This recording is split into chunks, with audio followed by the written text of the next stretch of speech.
বড় একটা বলবো, সংসারের সব থেকে সুখী ব্যক্তি হলেন তিনি যিনি সন্তুষ্ট। তার কাছে সন্তোষরূপী ধন আছে যা তাকে সুখী রাখে। এবার এই সন্তুষ্টি সেটা কিভাবে আসে জীবনে? এটা আসে ধৈর্যের কারণে। ধৈর্যের এই অনুভূতি অত্যন্ত শক্তিশালী। এই ধৈর্যই কিন্তু আমাদের ধরিত্রীকে ধরিত্রী মাতা করে তোলে, কারণ ধরিত্রী মাতা ধারণ করেন, সহ্য করেন, ধৈর্য ধরেন এবং নিজের কর্ম করতে থাকেন। সেটা ধৈর্যই ছিল মাতা সীতার মধ্যে, যা রাবণের অন্ত করে দিল। এই ধৈর্যের কারণেই নারায়ণ কুর্ম অবতার ধারণ করেছিলেন, বড় একটা পর্বতকে পৃষ্ঠে ধারণ করেছিলেন এবং সমুদ্র মন্থনকে সম্ভব করেছিলেন। সেই জন্য সর্বপ্রথম মনের মধ্যে ধৈর্যকে নিয়ে আসুন। এই ধৈর্যই আপনাকে সন্তুষ্টির পথে নিয়ে যাবে, আর এই সন্তুষ্টি আপনাকে লোভ, মোহ এবং লালসার পথ থেকে দূরে নিয়ে সুখের পথে নিয়ে যাবে। আর তখন এই মন প্রসন্ন হয়ে বলবে, রাধা, কোন মহা বিনাশ ঘটে যায়। আপনারই অন্তরের ঊর্জা হলো এই অগ্নি। এটা আপনার শক্তিও, আপনার ক্রোধ। একে ব্যবহার কিভাবে করবেন তা আপনারই হাতে। যদি কোনো ব্যক্তি নিজের অন্তরের এই ঊর্জাকে ব্যবহার করেন শক্তির রূপে, তাহলে সে বিকাশ ঘটাতে পারে, নির্মাণ ঘটাতে পারে। কিন্তু যদি কোনো ব্যক্তি তার অন্তরের ঊর্জাকে বিধ্বংসী অস্ত্র বানিয়ে ফেলেন, তাহলে নিশ্চিত রূপে মহা বিনাশ ঘটতে পারে। যাতে বিনাশ তারও অবশ্যই হবে। অনেক বছর পূর্বে এমনই এক আগুনের দ্বারা এই সুন্দর পৃথিবীর নির্মাণ হয়েছিল, আর অনেক বছর পূর্বে এমন এক আগুনেই সমস্ত জীব এবং সংসার বিলুপ্ত হয়ে গেছিল।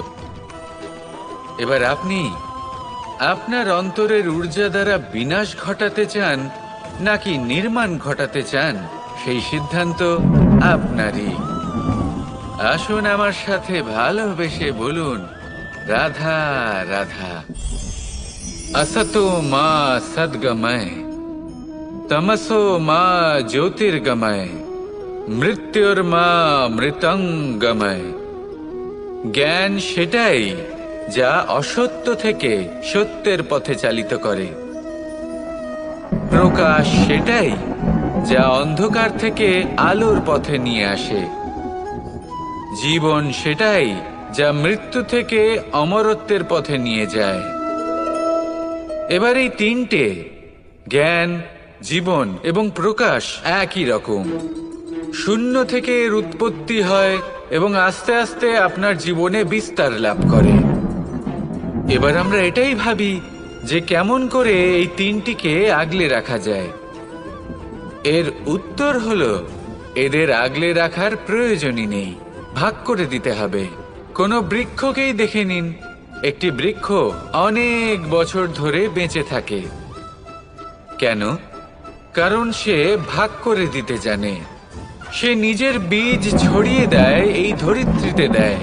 সেই বীজ যা অঙ্কুরিত হয়ে এক নতুন বৃক্ষকে জন্ম দেয়।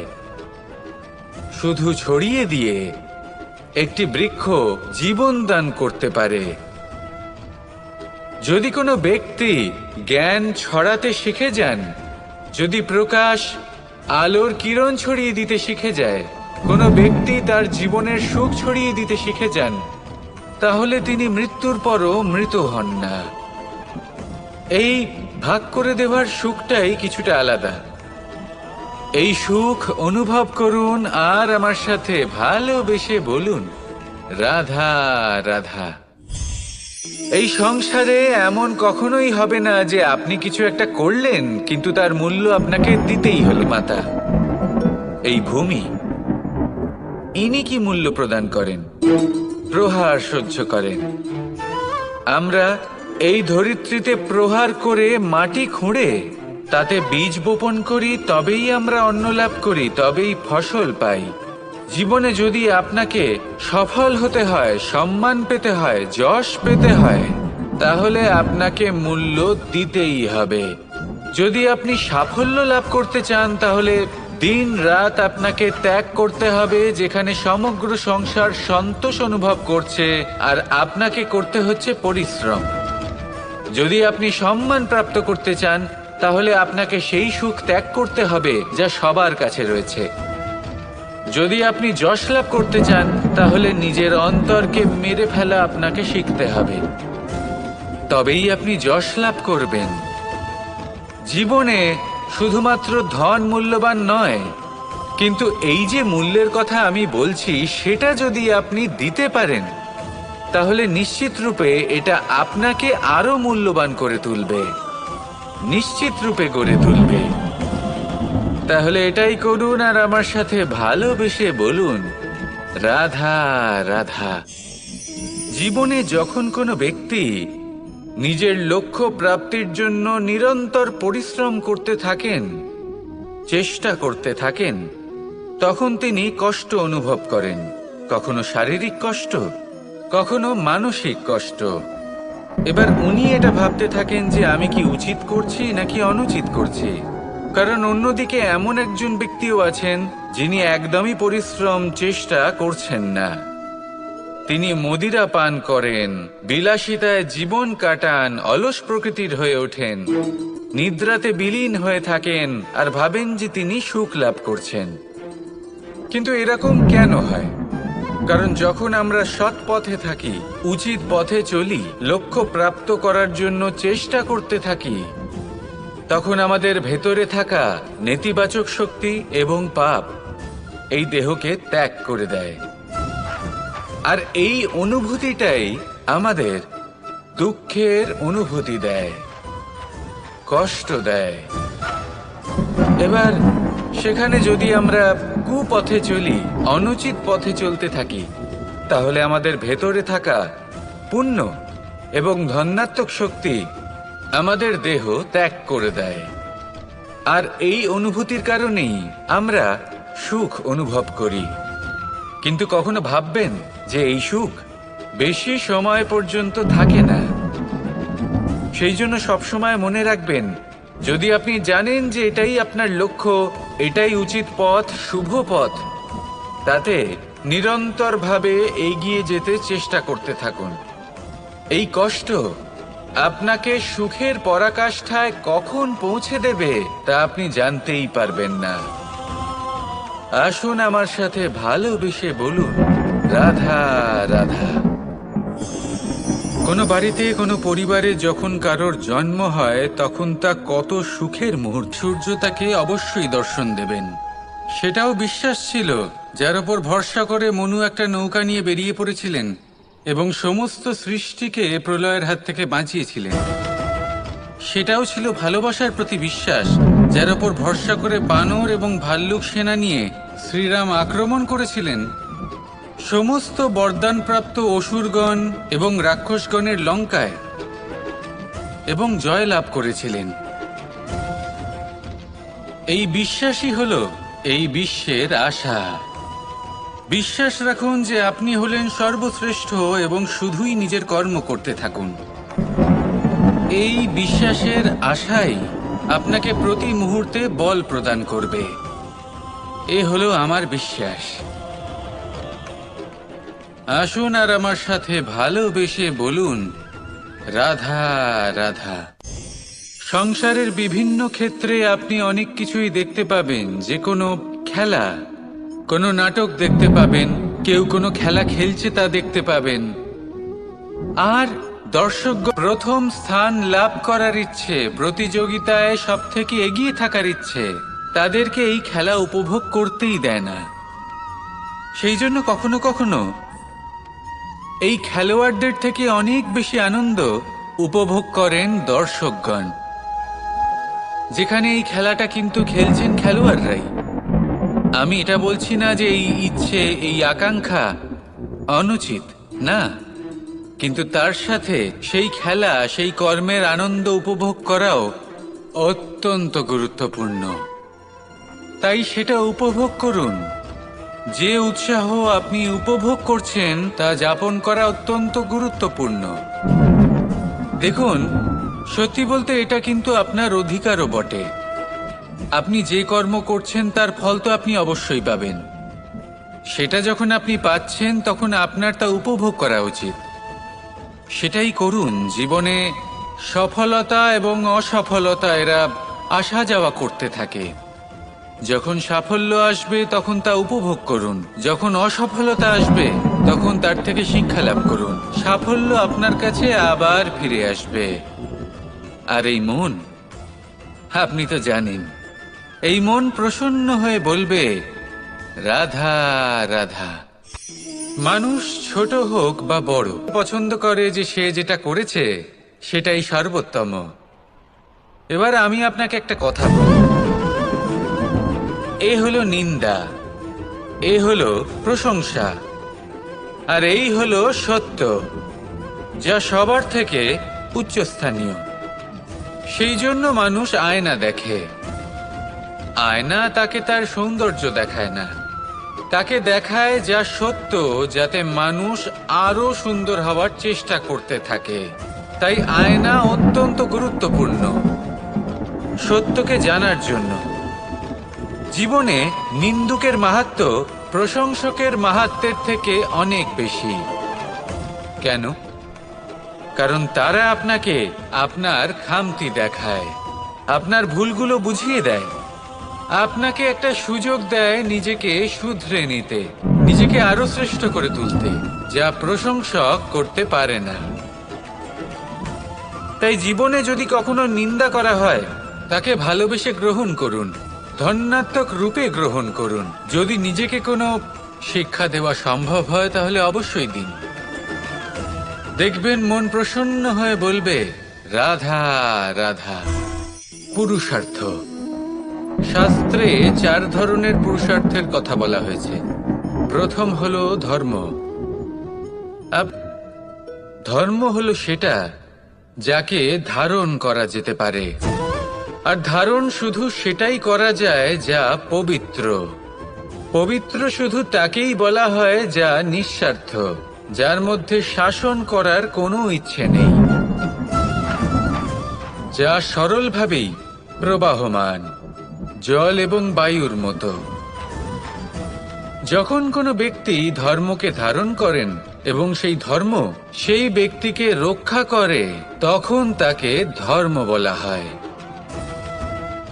ধর্ম যা রক্ষা করে অহংকার থেকে, খারাপ চিন্তার হাত থেকে। সেই জন্য পুরুষার্থ গড়ে তোলার আগে, ধর্ম পালন করার আগে, ধর্মের প্রকৃত অর্থ কি সেটা বুঝে নিন। এটা জেনে রাখুন যে সমস্ত ধর্মের আধার, সমস্ত ধর্মের ভিত শুধুমাত্র ভালোবাসা। আসুন আর এই ভালোবাসার সাথেই বলুন, রাধা রাধা। মানুষ ছোট হোক বা বড়, রাজা হোক বা দরিদ্র, সমস্ত মানুষের মধ্যে একটা সামঞ্জস্য থাকে। সমস্ত মানুষের কাছে তার প্রশংসা অত্যন্ত গুরুত্বপূর্ণ। সে খুবই প্রসন্ন হয় যদি আপনি তার প্রশংসা করেন, কিন্তু আপনি যদি তাকে এটা বলেন যে এটা তোমার ভুল ছিল, তোমার কিছু খামতি ছিল, তখন সেটা সে মানতে রাজিই থাকে না। সব মানুষ এটা শুনতে পছন্দ করে যে সে যেটা করেছে সেটাই সর্বোত্তম। এবার আমি আপনাকে একটা কথা বলি। এই হলো নিন্দা, এই হলো প্রশংসা, আর এই হলো সত্য, যা সবার থেকে উচ্চস্থানীয়। সেই জন্য মানুষ আয়না দেখে। আয়না তাকে তার সৌন্দর্য দেখায় না, তাকে দেখায় যা সত্য, যাতে মানুষ আরো সুন্দর হওয়ার চেষ্টা করতে থাকে। তাই আয়না অত্যন্ত গুরুত্বপূর্ণ সত্যকে জানার জন্য। জীবনে নিন্দুকের মাহাত্ম্য প্রশংসকের মাহাত্ম্যের থেকে অনেক বেশি। কেন? কারণ তারা আপনাকে আপনার খামতি দেখায়, আপনার ভুলগুলো বুঝিয়ে দেয়, আপনাকে একটা সুযোগ দেয় নিজেকে শুধরে নিতে, নিজেকে আরো শ্রেষ্ঠ করে তুলতে, যা প্রশংসক করতে পারে না। তাই জীবনে যদি কখনো নিন্দা করা হয়, তাকে ভালোবেসে গ্রহণ করুন, ধন্যাত্মক রূপে গ্রহণ করুন। যদি নিজেকে কোনো শিক্ষা দেওয়া সম্ভব হয় তাহলে অবশ্যই দিন। দেখবেন মন প্রসন্ন হয়ে বলবে, রাধা রাধা। জীবনে কখনো সাফল্য আসে, আবার কখনো অসফলতা, কখনো আশা পাওয়া যায়, কখনো নিরাশা, কখনো জয় লাভ করি, আবার কখনো পরাজয়। এর পেছনের কারণটা জানা অত্যন্ত প্রয়োজনীয়। যদি আমি পরাজয়ের কথা বলি, যখনই আমরা পরাজয় লাভ করি আমরা ভাবতে থাকি যে এমন কেন হলো? আমাদের শত্রু কি বেশি শক্তিশালী ছিল, নাকি আমাদের নীতিতে কোনো খামতি ছিল? এই সমস্ত কারণের পেছনে খুব বড় একটা কারণ থাকে, আর সেই কারণ আমাদের অন্তরে সুপ্ত থাকে। ধরে নিন একটা পথ, তাতে আপনি চলছেন। সেই পথ কাঁটায় পরিপূর্ণ, কিন্তু আপনি পাদুকা পরে রয়েছেন আর আপনি হেঁটে সামনে এগিয়ে যান। এবার এমন একটা পথ এলো যা পুষ্পে ঢাকা, আর আপনি পাদুকা পরে রয়েছেন, কিন্তু আপনার পাদুকাতে একটা পাথর আটকে গেল। তখন দু পা হাঁটাও খুব কঠিন হয়ে পড়ে। এই সংসারের যে কোনো শক্তি আপনাকে পরাস্ত করার পূর্বে আপনি জানেন কে আপনাকে পরাস্ত করতে পারে? আপনার অন্তরের দুর্বলতা, আপনার অন্তরের সেই সুপ্ত শত্রু। আর সেই জন্য ইতিবাচক মনোভাব গুরুত্বপূর্ণ হয়ে পড়ে। ভালো মানুষদের সাথে থাকুন, সৎসঙ্গে থাকুন, বন্ধুত্ব করুন, ভালোবাসুন। এই ভালোবাসা এত শক্তিশালী এক অস্ত্র যাকে ব্রহ্মাস্ত্র পরাস্ত করতে পারে না। এই সমস্যারূপী পাথর কিছুই নয়। আসুন আমার সাথে ভালোবেসে বলুন, রাধা রাধা। মানুষের দুটো রূপ রয়েছে। এক, আমাদের এই মুখ, যা শুধুই চোখে দেখা যায়। আর দ্বিতীয়, আমাদের এই মন, যা শুধুমাত্র অন্তরাত্মা দ্বারা দেখা যায়। এবার আমাদের এই মুখ, তা ঈশ্বর সকলকেই আগে থেকেই প্রদান করেছেন। কিন্তু এই মন কেমন হবে তা আমাদের জীবনের অনুভূতি এবং আমাদের জীবনের লক্ষ্য এগুলি সুনিশ্চিত করে। অর্থাৎ নেত্র দিয়ে দেখা যায় আমাদের এই মুখ, তা শুধুই এই কারণে প্রয়োজন যাতে সংসার আমাদের দেখতে পায়, আমাদের চিনতে পারে।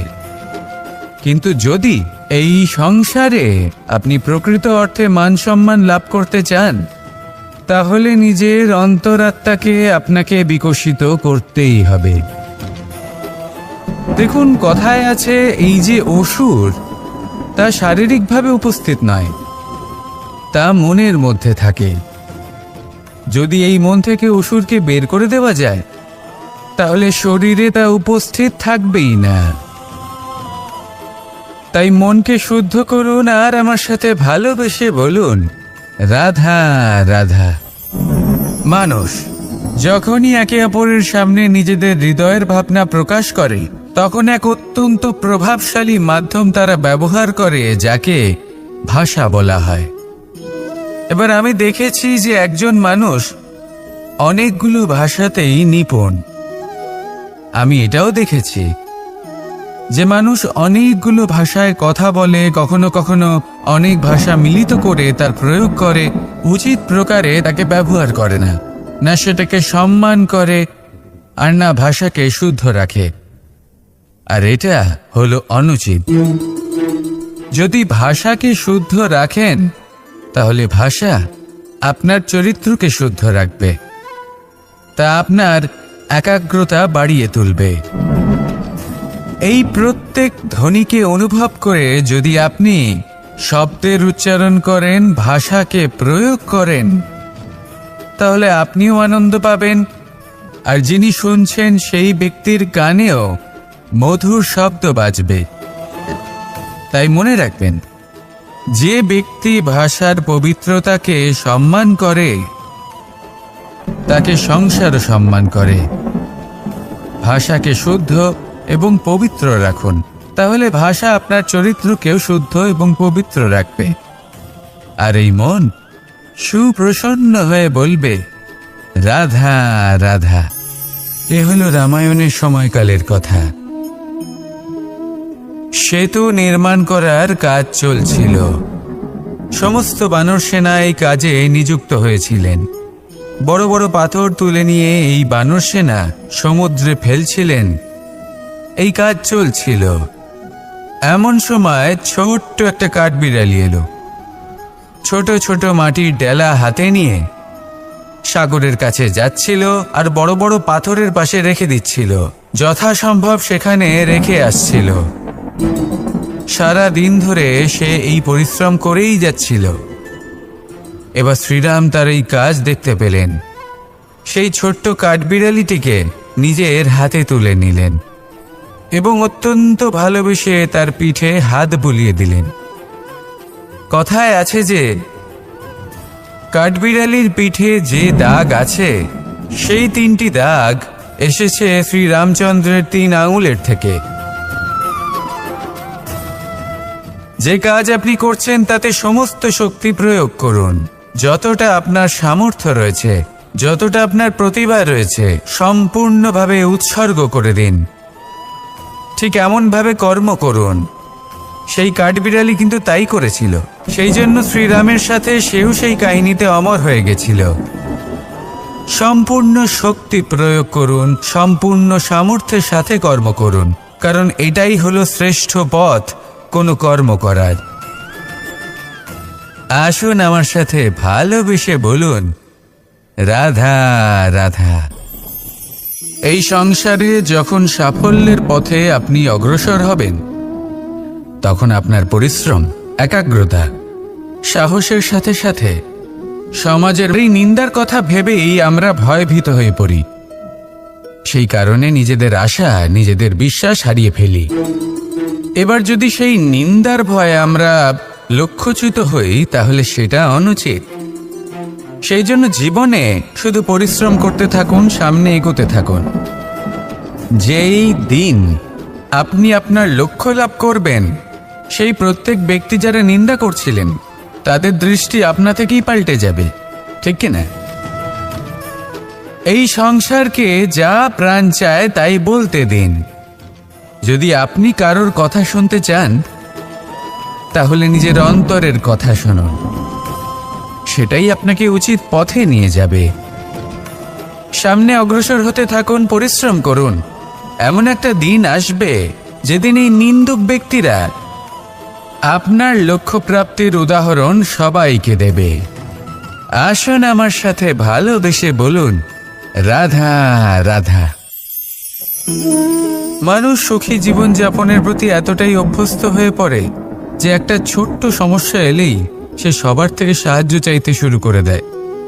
সে সাহায্য লাভও করে এবং সেই সংকট থেকে সে বেরিয়েও আসে। কিন্তু এই সাহায্য কিছু মুহূর্তের, আর কিছু মুহূর্তের হলো এই দুঃখ। এই 2 মুহূর্তের সাহায্যের জন্য আজীবন আপনি তার কাছে ঋণী হয়ে থাকেন। আর মানবিকতার খাতিরে আপনার মনে কৃতজ্ঞতা জেগে ওঠে। আর সেই কৃতজ্ঞতা বোধ হলো যে আপনি কখনো সেই ব্যক্তিকে ছাপিয়ে যেতেই পারবেন না। সেই জন্য জীবনে সবসময় চেষ্টা করবেন নিজেকে প্রস্তুত রাখতে। সেই সব সমস্যার জন্য, সেই সব বাধার জন্য যেগুলো আপনার জীবনে আসতে পারে, ততক্ষণ সাহায্য চাইবেন না যতক্ষণ না অন্য কোনো পথ না থাকছে। সাহায্য চাওয়া অনুচিত নয়, কিন্তু সাহায্য চাইলে এবং সাহায্য পেলে আপনি আজীবন কৃতজ্ঞ এবং ঋণী হয়ে থাকবেন। আর তারপর একদিন আপনি পরিবর্তন দেখতে পাবেন যে কিভাবে আপনি ছোট ছোট সমস্যার জন্য সাহায্য না চেয়ে বড় বড় সমস্যার সম্মুখীন হতে প্রস্তুত হয়ে গেছেন। এটাই হলো সংসারের নীতি। এটাই পালন করুন আর আমার সাথে ভালোবেসে বলুন, রাধা রাধা। এমন অনেক মানুষ আছেন যারা আমাকে ভগবানের পরিভাষা জানতে চান, যে ভগবান আসলে কি, তিনি কেমন। এবার দেখুন, ভগবান হোক বা আপনার স্বপ্ন হোক বা আপনার লক্ষ্য হোক না কেন, সেই লক্ষ্য তখনই পূর্ণ হয় তখনই তাকে লাভ করা সম্ভব যখন আপনার দৃষ্টিভঙ্গি মঙ্গলময় হয়, যখন আপনি নিজে মনে করবেন যে আমি যেটা পেতে চাইছি তা শুভ। উদাহরণস্বরূপ কোনো পাখিকে দেখুন, সে গাছের ডালে বসে এবং সেখানেই বিশ্রাম করে, কিন্তু পড়ে না। কেন? কারণ ওর বিশ্বাস যে যে শাখার উপরে ও বসে আছে সেটাই হলো ওর বাসস্থান। যদি আপনি বিশ্বাস করেন তাহলে আপনি পাথরের মধ্যেও ভগবান দর্শন করতে পারবেন। আর যদি বিশ্বাস না থাকে তাহলে যদি ভগবান সামনে দাঁড়িয়েও থাকে তবেও আপনার বিশ্বাস হবে না।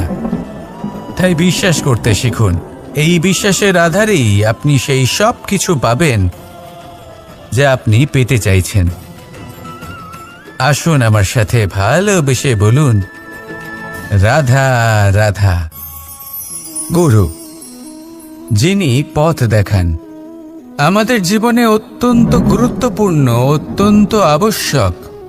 কিন্তু কিছু মানুষ মনে করেন যে গুরুর কোনো প্রয়োজন নেই, কারণ এই সমগ্র জ্ঞান মানুষের অন্তরেই নিহিত রয়েছে। এবার প্রশ্ন এটাই, যদি সমস্ত জ্ঞান মানুষের অন্তরে নিহিত থাকে তাহলে গুরুর কি প্রয়োজন? আর যারা আজ পর্যন্ত গুরুকে মেনে এসেছেন তারা কি অনুচিত করেছেন? এর উত্তর আমি আপনাকে দেব একটা উদাহরণ দ্বারা। একটা কাঠ যা জ্বলনশীল, জ্বলনের ঊর্জা তার অন্তরে নিহিত রয়েছে, কিন্তু তার জ্বলনের জন্য বাইরে থেকে একটা অনুঘটকের প্রয়োজন হয়। এই অনুঘটকই হলেন আপনার গুরু। উত্তাপ যা একটা কাঠকে জ্বালাতে পারে, সেই উত্তাপ হলো গুরুর প্রচেষ্টা। যদি সেই গুরুই না থাকে, তার প্রচেষ্টাই না থাকে, তাহলে সেই সমস্ত জ্ঞান যা মানুষের অন্তরে নিহিত তা ব্যর্থ হয়ে যাবে। যদি আপনার সাথে আপনার গুরু থাকেন, আপনার পথ প্রদর্শন করেন, আপনার অন্তরের জ্ঞানকে বাইরে নিয়ে আসতে পারেন, তাহলে তাকে সম্মান করুন। আর আমার সাথে ভালোবেসে বলুন, রাধা রাধা।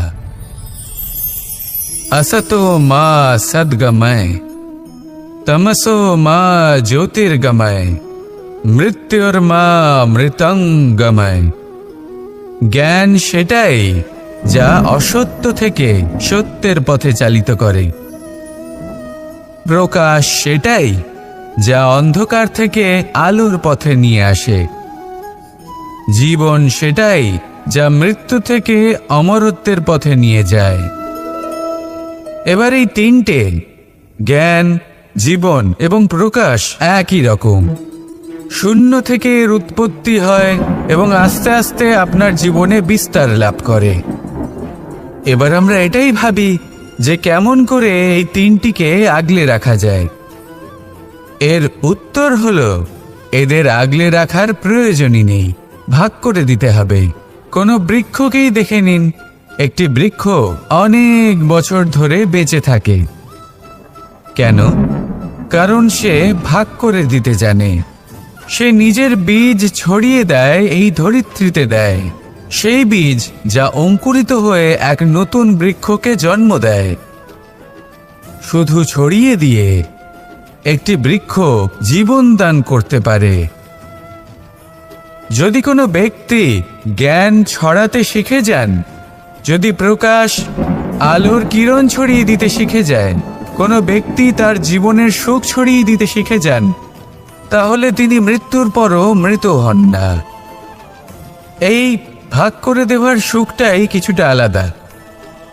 এই সুখ অনুভব করুন আর আমার সাথে ভালোবেসে বলুন, রাধা রাধা। আপ্ত হলো এটাই যে সব সম্পর্ক একরকমের হয় না, কিন্তু প্রত্যেক সম্পর্কের একটা বিশেষত্ব থাকে। যেমন চোখ আর নাকের এই সম্পর্ককেই দেখুন। চোখের সব থেকে কাছে কে আছে? নাক আছে, কিন্তু এই চোখ দিয়ে এই নাককে আমরা দেখতেই পাই না। তবে কি ধরে নেব এই সম্পর্কের কোনো মূল্য নেই? এমনও নয়।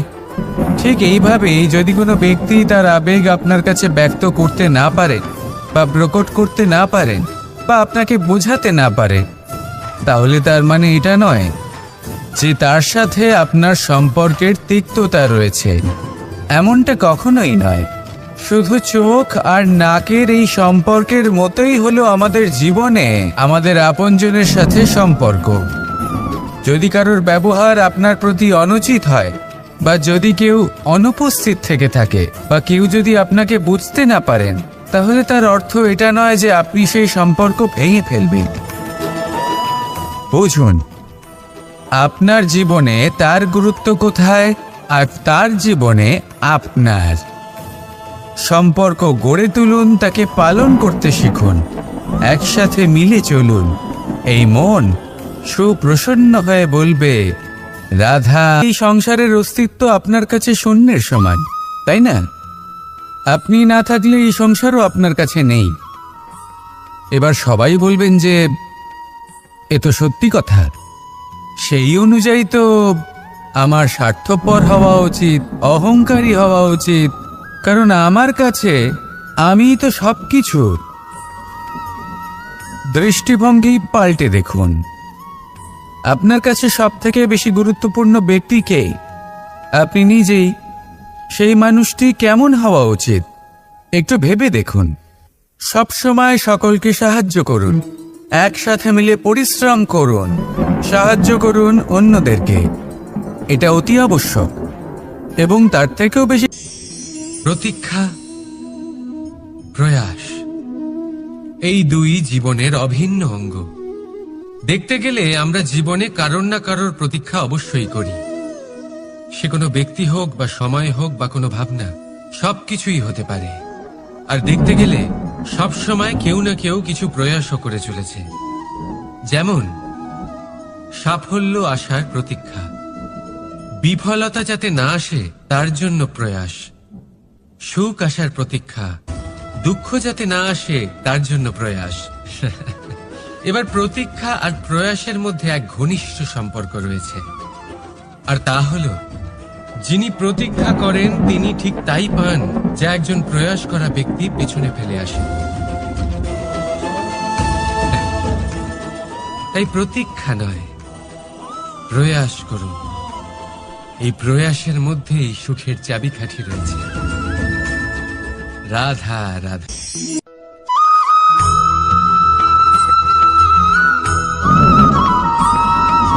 আমাদের জীবনে অনেক ধরনের ব্যক্তি এসে থাকেন। কেউ কেউ আমাদের সাথে থেকে যান, কেউ আমাদের থেকে দূরে চলে যান। কেউ ভালো মানুষ হন, কেউ খারাপ মানুষ। কিন্তু আমরা সবসময় সেই সময়টাকে নিয়ে দুঃখ প্রকাশ করি যখন আমাদের জীবনে কোনো খারাপ ব্যক্তি প্রবেশ করেন। তারা আমাদের খারাপ অনুভূতি দেন, দুঃখ দেন, কষ্ট দেন। আমরা সবাই তাকে ভালো মন্দ কথা বলি। কিন্তু কেন? এমন বিভিন্ন ধরনের মানুষ, খারাপ মানুষ, ভালো মানুষ, সবার জীবনেই আসেন এবং সকলকেই একটা অমূল্য শিক্ষা দান করে যান। এবার আপনি নিজেই ভেবে দেখুন, জীবনে যখন প্রথমবার আপনি আগুন স্পর্শ করেছিলেন, তখন আপনি একটা শিক্ষা লাভ করেছিলেন যে আমাকে আগুনের থেকে একটু দূরে থাকতে হবে। তারপর আস্তে আস্তে আপনি শিখলেন যে কিভাবে এই আগুনকে নিয়ন্ত্রণে রাখতে হবে। তারপর আপনি শিখলেন যে কিভাবে নিজের জীবনে তাকে প্রয়োগ করতে হবে, তা সে অন্ধকারে প্রকাশ লাভ করার জন্য হোক বা খাবার বানানোর জন্য। সেইভাবেই কোনো খারাপ ব্যক্তি যখন আপনার জীবনে আসে, কোনো শিক্ষা দিয়ে যান, তার প্রতি কৃতজ্ঞ থাকুন। তার বিষয় খারাপ ভাবার বা খারাপ অনুভূতি নিয়ে থাকার কোনো প্রয়োজন নেই। সেই শিক্ষা লাভ করুন, ইতিবাচক মনোভাব নিয়ে জীবনের সামনে এগোতে থাকুন। কেউ নেই যিনি আপনাকে বাধা দিতে পারেন। আসুন আমার সাথে ভালোবেসে বলুন, রাধা রাধা।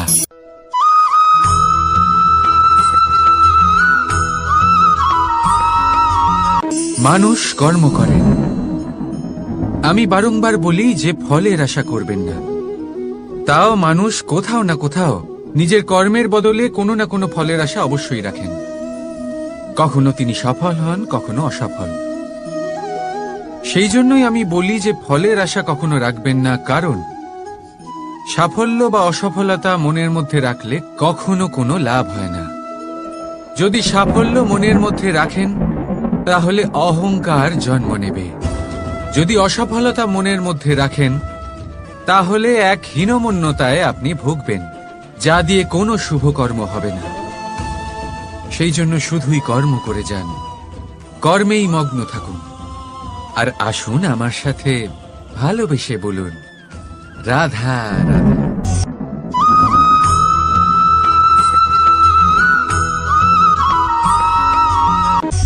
বন্ধু আর শত্রু, প্রত্যেকের জীবনের একটা বড় অংশ এর উপরে নির্ভরশীল হয়ে থাকে। আপনার জীবনের সফলতা আর অসফলতাও এর উপরে নির্ভরশীল। কিন্তু এই বন্ধু এবং শত্রুদের খুঁজে পাওয়ার জন্য আপনাদের বাইরে যাওয়ার প্রয়োজন নেই, কারণ এরা স্বয়ং আপনার ভেতরেই আছে। আপনি যদি বিনম্র থাকেন, যদি আপনি নিরন্তর প্রয়াস করতে পারেন, তাহলে আপনার কোনো বন্ধুর প্রয়োজন নেই। যদি আপনার মধ্যে অহংকার থাকে, যদি প্রতি কথায় আপনার মধ্যে ক্রোধ উৎপন্ন হয়, তাহলে আপনার শত্রুর কোনো প্রয়োজনই নেই। নিজের অন্তরের এই বন্ধু ও শত্রুকে চিনুন, আর আমার সাথে ভালোবেসে বলুন, রাধা রাধা।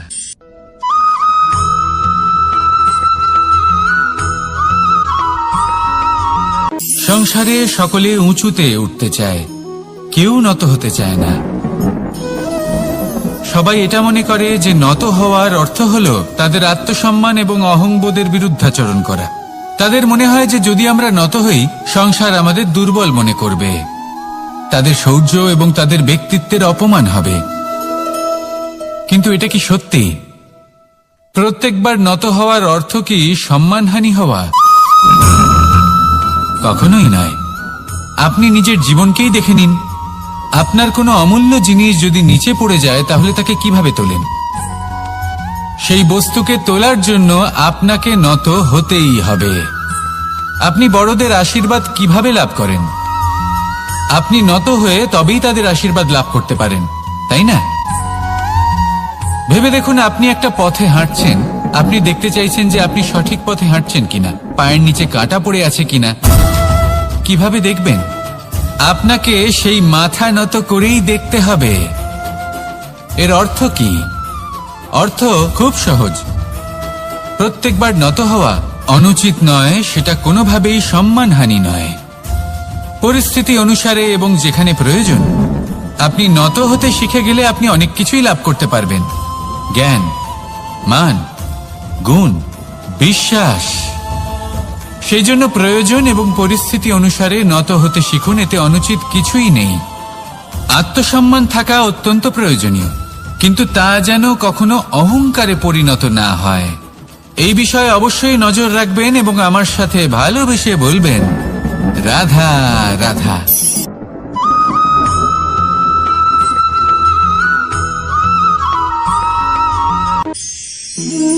একে চিনতে পারলেন? একে কুঠার বলা হয়। আপনারা জীবনে কোথাও না কোথাও কোনো না কোনো রূপে এটা দেখেই থাকবেন। একটা ব্যাপার নিশ্চিত, এই কুঠার ছাড়া কোনো বৃক্ষকে কাটতে পারা সরল নয়। এবার আপনি কখনো এটা ভেবেছেন, এই কুঠার, এর এই অংশ, এর মুখটাই যদি না থাকে তাহলে কি হবে? এ শুধুমাত্র কোনো বৃক্ষই নয়, তার কোনো ডালও কাটতে সক্ষম হবে না। এবারে ভাবুন, এই শুকনো কাঠের হাতল এ আমরা কোত্থেকে পেলাম? কোনো এক বৃক্ষ থেকে। সেই ডাল যাকে কেটে ফেলা হয়েছিল, এক বৃক্ষকে কাটার জন্য এই ডালই শস্ত্ররূপে প্রস্তুত। আমাদের জীবনে আমাদের প্রিয়জন, আমাদের আপনজন যখন সময় কখনো কখনো তাদের সঙ্গ না দেয়, যদি তারা দৈন্য দশায় থাকেন, তাহলে তাদের সঙ্গ কখনো ছাড়বেন না। ওনাদের প্রয়োজন শুধুমাত্র মনোবল। তা তাদের দিন। তাদের সাহায্য করা আপনার কর্তব্য। হয়তো তাদের সাথে থেকে আপনার কোনো লাভ হবে না, কিন্তু তাদের দূরে থাকাতে আপনার ক্ষতি অবশ্যই হতে পারে। সর্বদা সাহায্য করুন। সঠিক সময় আসলে তা আপনার সহায়ক অবশ্যই হবে। রাধা রাধা।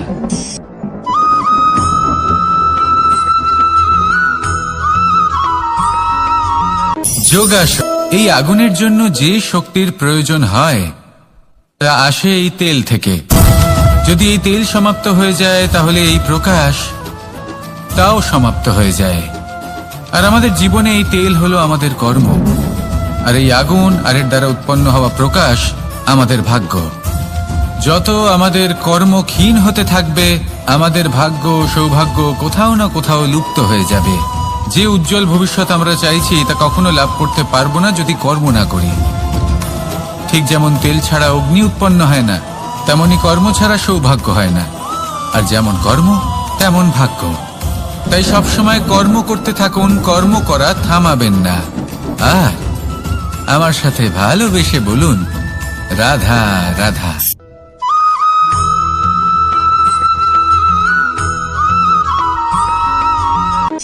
কোনো ব্যক্তির ব্যক্তিত্ব কিভাবে তৈরি হয়? আপনার কি মনে হয় যে ব্যক্তি জন্ম থেকে তার স্বভাব নিয়ে জন্মায়, নাকি আপনার মনে হয় যে এই প্রকৃতি ব্যক্তির জন্য তার নিয়তি রচনা করে? না, এরকম একেবারেই হয় না। আমি আপনাকে বোঝাচ্ছি। যখনই বৃষ্টি পড়ে কোনো বিন্দুর দিকে দেখবেন। এবার এই বিন্দু যেখানে পড়ছে তার উপরে নির্ভর করছে তারপর কি হবে। যদি এই বিন্দু পড়ে কোনো ক্ষেতের ওপরে, তাহলে কোনো নতুন ফসলের জন্ম দেবে। যদি সে গরম কড়াইতে পড়ে তাহলে বাষ্পীত হবে। যদি সে কোনো সাপের মুখের ভেতরে পড়ে তাহলে বিষ তৈরি হবে। ঝিনুকের ভেতরে পড়লে মুক্ত তৈরি হবে। যদি কোনো পাতার ওপরে পড়ে তাহলে শিশির তৈরি হবে। একই বিন্দু, কিন্তু তার সঙ্গত তার ভবিষ্যৎ এবং ব্যক্তিত্ব নির্ধারণ করবে। এবার এটা তো শুধুমাত্র এক বিন্দু, তার কাজ হলো শুধুমাত্র পড়া। কোথায় সেটা সেও নির্ধারণ করতে পারে না। কিন্তু আপনি হলেন মানুষ। আপনি বাছাই করতে পারবেন যে আপনার সঙ্গী কারা হবে, কাদের সাথে আপনি মেলামেশা করে বড় হবেন। তাই তা ভালোভাবে করুন, কারণ এই নির্বাচন আপনার হাতে, কারণ এই জীবন আপনার, ভবিষ্যৎ আপনার। এবার আপনি মহান হতে চান কি না তার নির্ণয় আপনাকেই করতে হবে। আসুন আমার সাথে ভালোবেসে বলুন, রাধা রাধা।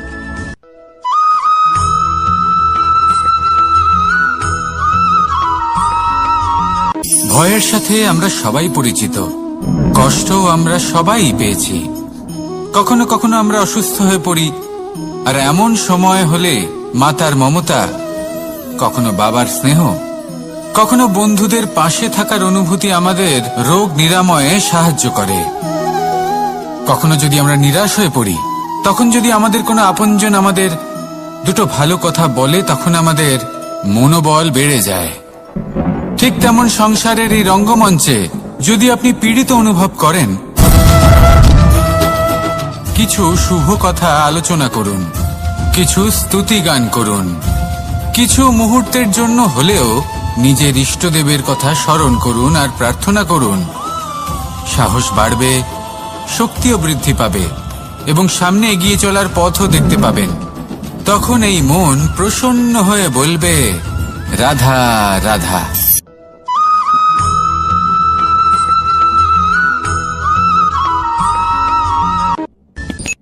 সূর্যের তাপ এতটাই প্রখর হয়, তা সমস্ত বনস্পতিকে শুষ্ক করে দেয়।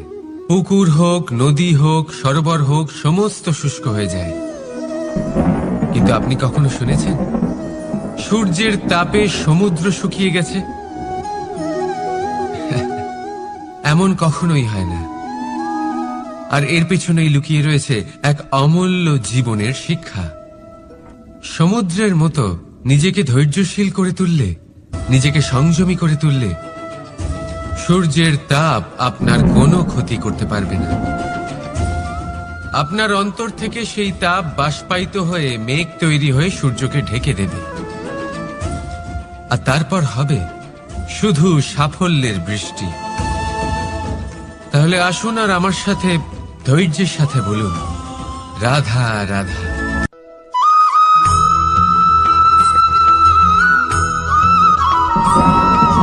মানুষের জীবনে দুই ধরনের আবেগ থাকে যা চিরকাল তার সাথে বসবাস করে। প্রথম, স্বপ্ন।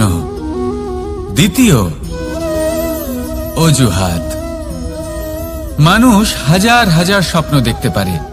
আমাকে এই কাজ করতে হবে, আমাকে ওখানে ঘুরতে যেতে হবে, আমায় জীবনে এই অসম্ভব কাজ বাস্তবায়িত করে দেখাতে হবে, আদি ইত্যাদি। এবার ঠিক যেমন স্বপ্ন দেখেন সেইভাবে অজুহাতও খুঁজে নিয়ে আসেন। আমি এই স্বপ্ন পূরণ করতে পারলাম না, কারণ আমাকে কেউ সাহায্যই করল না, কারণ আমি দুর্বল হয়ে পড়েছিলাম, কারণ আমার কাছে সময়ই ছিল না, আদি ইত্যাদি। এবার সাফল্য এবং অসফলতার মাঝখানে এই ধরনের সংঘর্ষ হতে থাকে। সাফল্য তখন লাভ করা সম্ভব যখন আপনার স্বপ্ন আপনার অজুহাতের থেকে অনেক বড় হয়, আর অসফলতা তখন পাবেন যখন আপনার অজুহাত আপনার স্বপ্নের থেকে অনেক বড় হয়। আপনি যদি সাফল্য লাভ করতে চান তাহলে চেষ্টা করতে থাকুন, পরিশ্রম করুন। যদি অসফল হন তাহলে ভয়ভীত হওয়ার কোনো প্রয়োজন নেই। নিজের ভুল বুঝুন, তাকে শুধরে নিন, আবার চেষ্টা করুন। কিন্তু যদি নিজের জীবনে অজুহাত নিয়ে আসেন তখন স্বপ্ন কখনো পূরণ হবে না। আসুন আমার সাথে ভালোবেসে বলুন, রাধা রাধা।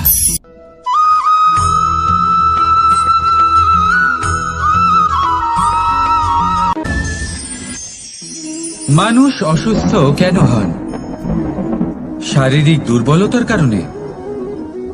না, মানুষ অসুস্থ হন তার মানসিকতার কারণে, তার বিবেকের কারণে, তার কর্মের কারণে, তার ক্রোধের কারণে। আর যখন কেউ সুস্থ হন, ঠিক হয়ে যান, তার মানে এটা নয় যে শুধু ওষুধের জন্য তিনি সুস্থ হয়েছেন। না, এটা কারোর তার প্রতি প্রেমের প্রভাব, বিশ্বাসের প্রভাব, সম্বলের প্রভাব। শুধুমাত্র ওষুধ দিয়ে কিছুই হয় না। যদি মনে প্রেম থাকে, বিবেক থাকে, বিশ্বাস থাকে, সম্বল থাকে, তবেই সেই ওষুধ কাজ করতে পারে। তাই মনে রাখবেন, এই জীবন হলো অত্যন্ত ছোট। মনে প্রেম ভাব রাখুন, মিত্রতা করুন, শত্রুতা নয়। ভালোবাসুন, বিদ্বেষ নয়। আর এই ভালোবাসার সাথেই বলুন, রাধা রাধা।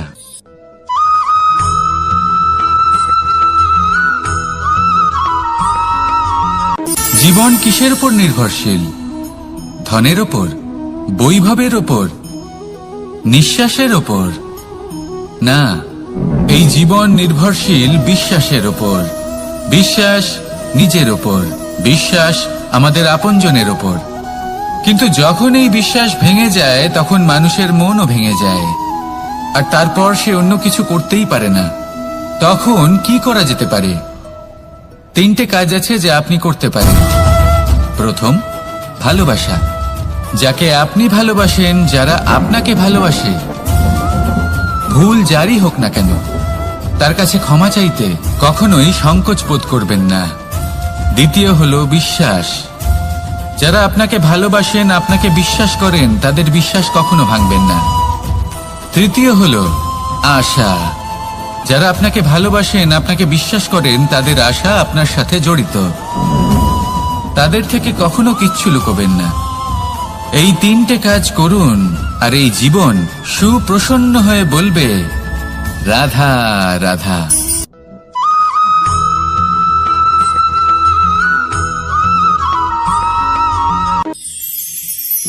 মানুষ জীবনে সব সময় চিন্তা করে, ভাবতে থাকে যে তার জীবনে কতই না সমস্যা।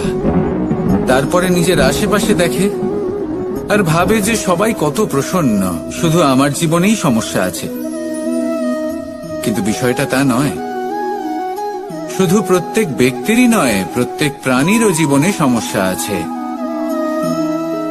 এবার মানুষ একটা পাখিকে দেখে এটাই ভাবে যে এদের জীবন কতটা সহজ। কোনো দেশেরই সীমারেখা এদের ওপর লাগু হয় না। কোথায় থাকবে সেই নিয়েও কোনো ভাবনা নেই। কত শান্তির জীবন এদের। তারপর সে একটা পিঁপড়েকে দেখে আর এটা ভাবে, কি অসাধারণ, এদের তো সারা জীবনই মাটির উপরেই অতিবাহিত হয়, খাবারটাও মাটিতেই পেয়ে যায়। কি শান্তির জীবন এদের। কিন্তু যখন কোনো ঝড় আসে তখন সবার আগে সেই পাখির বাসাটাই ঝড়ে ভেঙে যায়। এই পাখি যে শাখাতেই গিয়ে বসে পড়ুক, তাদের উপর সবসময় সংকট থাকে যে ওপর থেকে কোনো বড় পাখি এসে তাদের উপর প্রহার না করে, তারা নিজেদের প্রাণ না হারায়। আর যদি কথা বলি পিঁপড়েকে নিয়ে, এদের উপর সবসময় সংকট থাকে যে কোনোভাবে বাতাস বা জল এদের ভাসিয়ে না নিয়ে যায়, কোনো প্রাণী ওকে পা দিয়ে পিষে না দেয়, এই পিঁপড়ে পিষ্ট হয়ে না মারা যায়। দেখুন, সমস্যা প্রত্যেকের জীবনে রয়েছে, আর এই সমস্যা আসতেই থাকবে। এর অর্থ এটা নয় যে এই সমস্যার সম্মুখীনই হওয়া যায় না, এর সমাধানও সম্ভব নয়। প্রত্যেক সমস্যার সমাধান অবশ্যই আছে, শুধু শান্ত মনে সেটা খুঁজে বের করতে হবে। তাহলে সেটাই করুন, প্রত্যেক সমস্যার সমাধান করতে থাকুন। যত সমাধান করবেন জীবন আনন্দময় হয়ে উঠবে। যদি সমাধান না করেন তাহলে আজীবন দুঃখই পেতে থাকবেন। আসুন আমার সাথে ভালোবেসে বলুন, রাধা রাধা।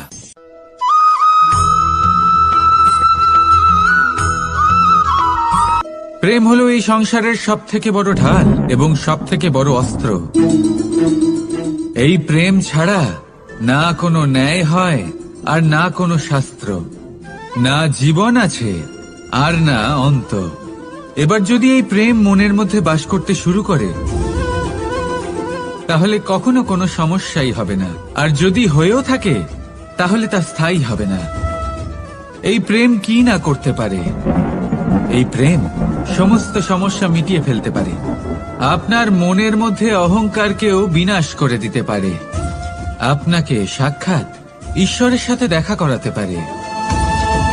তাই প্রেমের দ্বারা প্রয়াস করতে থাকুন। এই সংসারের প্রত্যেক মানুষকে, প্রত্যেক বস্তুকে, প্রত্যেক জীব জন্তুকে ভালোবাসবেন, আর এই প্রেমের দ্বারাই বলুন, রাধা রাধা।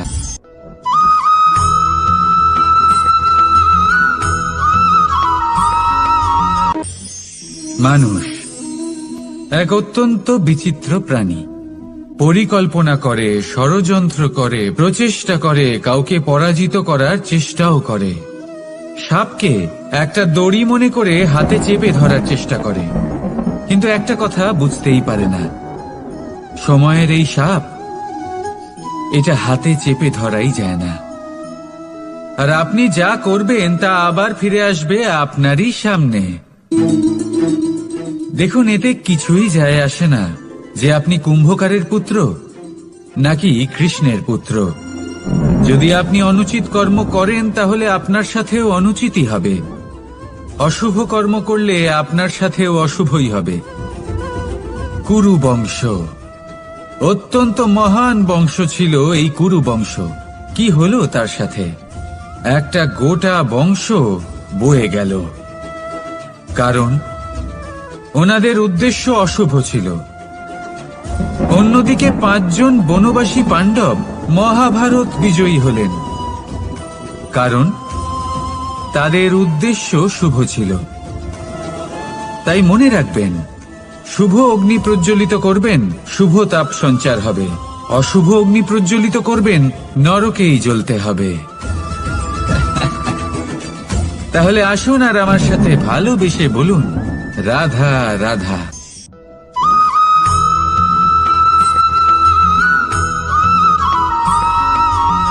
প্রেম এই সংসারে এসেছিল এই সংসারকে প্রেমের শিক্ষা দেওয়ার জন্য, এই জীবনের সুখের অনুভূতি আসলে কি তা শেখানোর জন্য। কিন্তু যদি সত্যি কথা বলি তো আমি নিজেই প্রতিদিন প্রেমের নতুন নতুন স্বরূপ দেখতে পাই। প্রেমের একটা নতুন অনুভূতি প্রত্যেক নতুন দিনে, আর তার কারণ হলো এই প্রেম অনন্ত। এ হলো দৈব। প্রেম হলো এই সংসারের সবথেকে বড় ঢাল এবং সবথেকে বড় অস্ত্র। এই প্রেম ছাড়া না কোনো ন্যায় হয় আর না কোনো শাস্ত্র, না জীবন আছে আর না অন্ত। এবার যদি এই প্রেম মনের মধ্যে বাস করতে শুরু করে তাহলে কখনো কোনো সমস্যাই হবে না, আর যদি হয়েও থাকে তাহলে তা স্থায়ী হবে না। এই প্রেম কি না করতে পারে?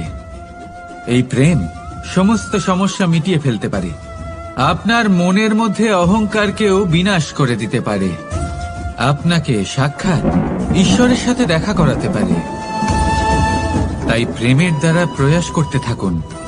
এই সংসারের প্রত্যেক মানুষকে, প্রত্যেক বস্তুকে, প্রত্যেক জীব জন্তুকে ভালোবাসবেন। আর এই প্রেমের দ্বারাই বলুন রাধা রাধা।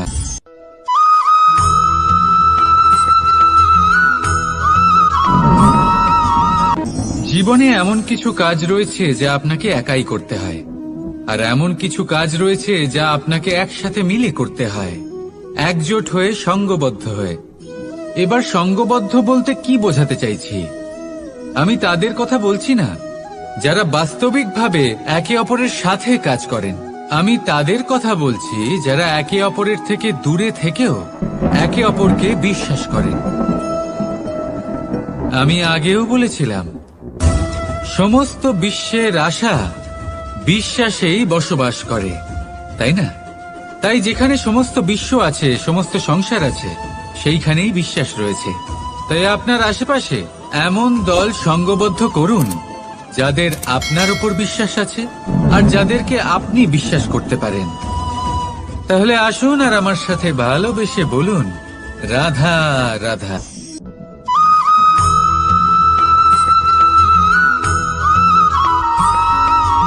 আমরা যে মানুষকে চাই, যাকে আমরা ভালোবাসি, তাকে একটা উপহার অবশ্যই দিতে চাই। এমন এক উপহার যা ওনার ভালো লাগবে, যা শ্রেষ্ঠ হবে, অতি প্রিয় হবে, বহুমূল্য হবে, বা বলতে পারেন মূল্যবান হবে। তাই আমরা কি করি? আমরা বাজারে যাই, তার জন্য স্বর্ণ, আভূষণ, হিরে, মুক্ত এইসব নিয়ে আসি। কিন্তু এটাই কি সর্বশ্রেষ্ঠ উপহার? কখনোই না। সর্বশ্রেষ্ঠ উপহার হল স্বাধীনতা, তাকে নিজের মনের মতো বাঁচার স্বাধীনতা। যদি আপনি কাউকে স্বাধীনতা না দিতে পারেন, তাহলে সে কোথাও না কোথাও বন্দী হয়ে যায়, তার বিকাশ কোথাও না কোথাও আটকে যায়। কিন্তু যদি আপনি কাউকে স্বাধীনতা দিতে পারেন, তাহলে আপনি দেখবেন ও সমস্ত সংসারকে, এই জীবনকে নিজের দৃষ্টিভঙ্গি দিয়ে দেখবে, বুঝবে যে কোনটা হলো উচিত আর কোনটা হলো অনুচিত। আর এটাই হলো সর্বশ্রেষ্ঠ। আর এবার যদি কাউকে স্বাধীনতার মাধ্যমে এত বড় একটা শক্তি দিতে পারেন, তাহলে আপনি আমাকে বলুন, এর থেকে বড় উপহার আর কি হতে পারে? আসুন আর আমার সাথে ভালোবেসে বলুন রাধা রাধা।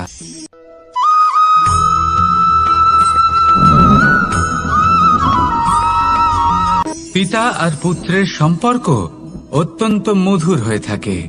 পিতা স্বপ্ন দেখেন, তাকে পূর্ণ করার সকল সম্ভাব্য চেষ্টা করেন, কিন্তু তাও অনেক সময় ওনার স্বপ্ন অপূর্ণ থেকে যায়।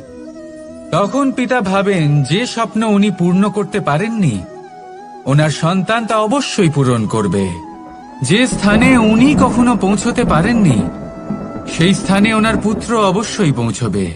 পিতা নিজের সন্তানের ভবিষ্যৎ নিয়ে সেই স্বপ্ন দেখেন, আর যখন সেই সন্তান সামনে এগোতে থাকে, তখন তার দুঃখ হয় না, বরং গর্ব হয়। ওনার ভালো লাগে এটা দেখে যে ওনার সন্তান অনেক উন্নতি করছে।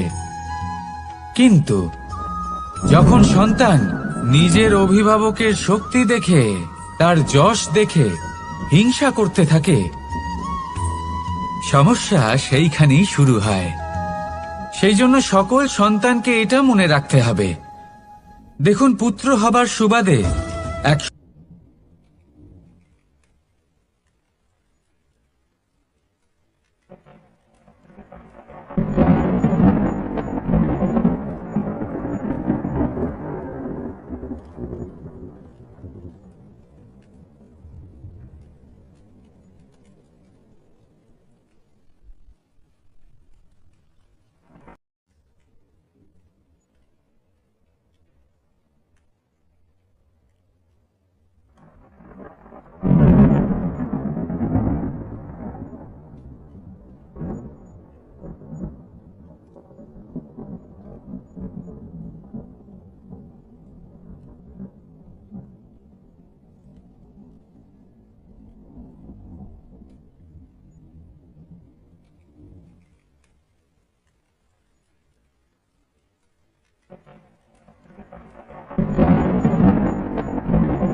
আমরা যখনই কোনো যাত্রায় যাব বলে মনে করি তখনই আমরা প্রস্তুত থাকি আসন্ন বিপদের জন্য বা সংকটের জন্য।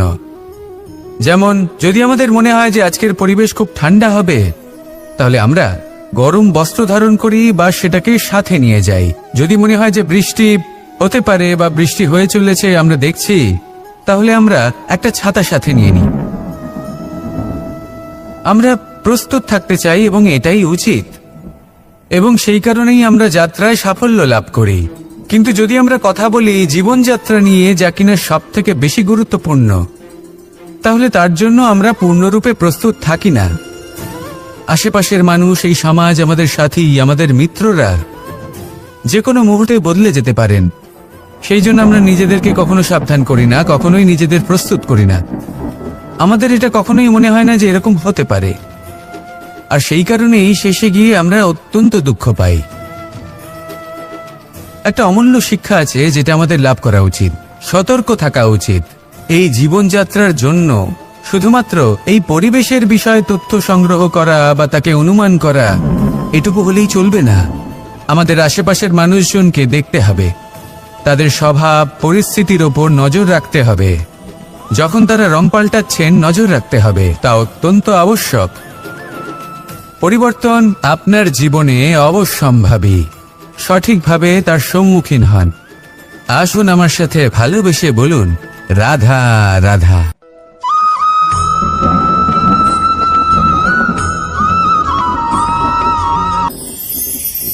ঈশ্বর আসলে কে? সংসারের বেশিরভাগ মানুষের কাছে ঈশ্বর হলেন এই সংসারের রচয়িতা, পালনকর্তা। কারোর কাছে উনি জ্ঞাতা, কারোর কাছে উনি হলেন আস্থার প্রতীক, আবার কারোর জন্য শুধুমাত্র অন্ধ বিশ্বাস। কিন্তু এই ঈশ্বর কি কোনো শরীর, নাকি একটা বোধ, নাকি শুধুই শ্রদ্ধা? ঈশ্বর হলেন তিনি যিনি হলেন আপনার ইষ্ট। সেই জন্যই তো গুরু, মাতা, পিতা এনাদেরও ঈশ্বরই বলা হয়েছে। যাদেরকে আমরা ঈশ্বর বলে মনে করি, যারা আমাদের ইষ্ট, তারা আমাদের একটি পথ দেখান, একটি দিকে চালিত করেন। সেই পথে চলে আপনি শুভ কর্ম করতে পারেন।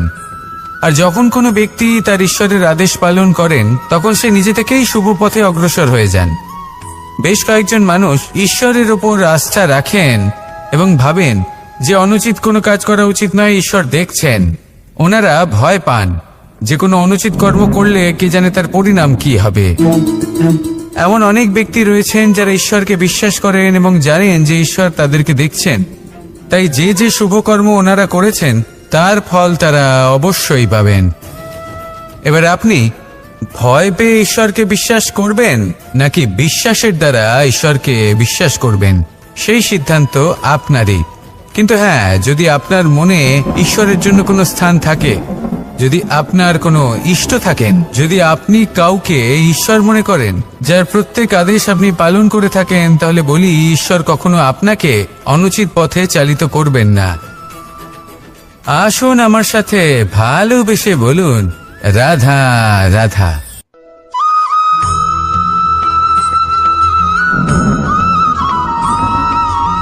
আমি রথে যাত্রা করি, বারবার থেমে আপনাকে দেখতে হবে, নিজেকে কিছু প্রশ্ন করতে হবে। আমি কি আজ সেই কর্মই করছি যেটা আমি করতে চেয়েছিলাম? আমি কি আজ সেই জীবন যাপন করছি যেমন আমি যাপন করতে চেয়েছিলাম? যদি এই প্রশ্নগুলোর উত্তর হ্যাঁ হয়, তাহলে এগোতে থাকুন, নয়তো থেমে যান এবং বিচরণ করুন। মনে রাখবেন, এই সংসার অত্যন্ত জটিল, আর এতে হারিয়ে যাওয়া অত্যন্ত সরল। সেই জন্য নিজে থেকে বারবার থামা এবং জীবন চিন্তন করা অত্যন্ত আবশ্যক। তাহলে সেটাই করুন, আর আমার সাথে ভালোবেসে বলুন, রাধা রাধা।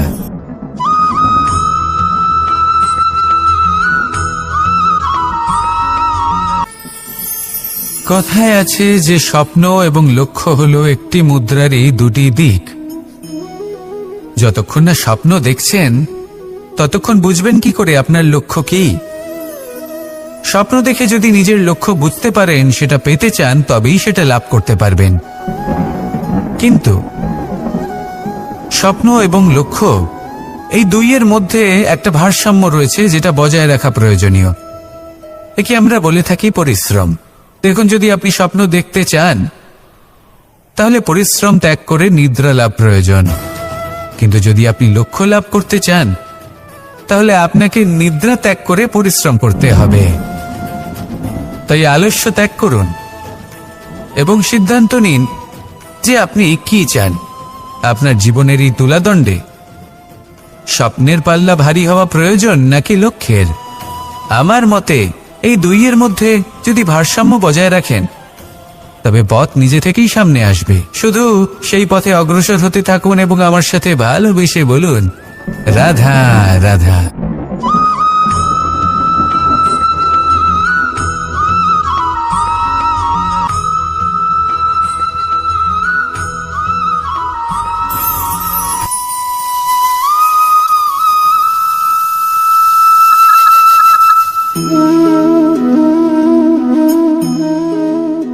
মোহনের বাঁশির এই সুর, এই সঙ্গীত কার না পছন্দ হয়? সবারই খুব ভালো লাগে। এবার এই সুর আসে কোথা থেকে? কেউ বলবেন কৃষ্ণের হৃদয় থেকে। সত্য কথা, এই সুর হৃদয় থেকে নির্গত হয় এবং প্রকট হয় এই বাঁশি থেকে। এই বাঁশিটাকে দেখুন, এই ছিদ্রগুলি দেখুন, প্রত্যেকটা সুর থেকে নিজস্ব একটা স্বর নির্গত হয়। এবার যে ব্যক্তি এই সমস্ত সুর এবং স্বর বুঝতে পারেন, এতে নিপুণ, তিনি এই বাঁশির দ্বারা যে সুর নির্গত করবেন তা তো মধুর অবশ্যই হবে। এবার জীবনের সাথেও কিছুটা এরকমই ঘটে। জীবনের কিছু নীতি থাকে, অর্থ, কুটুম্ব এবং আধ্যাত্মিক। যদি জীবনের প্রত্যেকটা মুহূর্ত সুখময় হয় এরকম আপনি চান, তাহলে এই তিনটি নীতিতে আপনাকে নিপুণ হতে হবে। কোনো একটি বিশেষ নীতির প্রতি যদি আপনি বেশি ঝুঁকে পড়েন তাহলে বাকি দুই নীতি থেকে যা সুখ লাভ করা সম্ভব তা পারবেন না। ধন অর্জন করতে হবে পরিবারের জন্য, পরিবারের সুখ মনের শান্তির জন্য, মনে শান্তির প্রয়োজন মনের শুদ্ধতার জন্য।